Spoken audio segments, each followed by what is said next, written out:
Hello guys, in this video I'm going to show you how to check the news on the Sunrise Village application.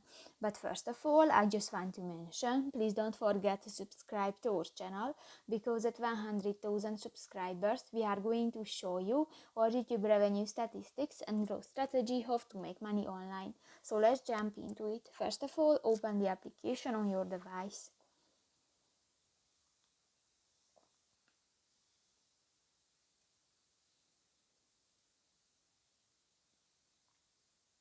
This will take a 5 minutes when the application is uploading.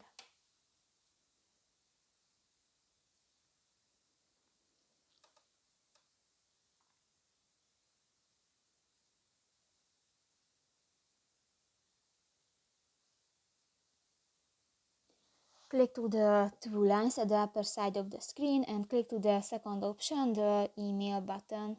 And here you can check the announcements and the news.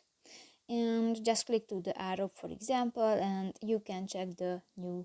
So that's pretty much it for this video, guys. See you in the next one. Bye bye.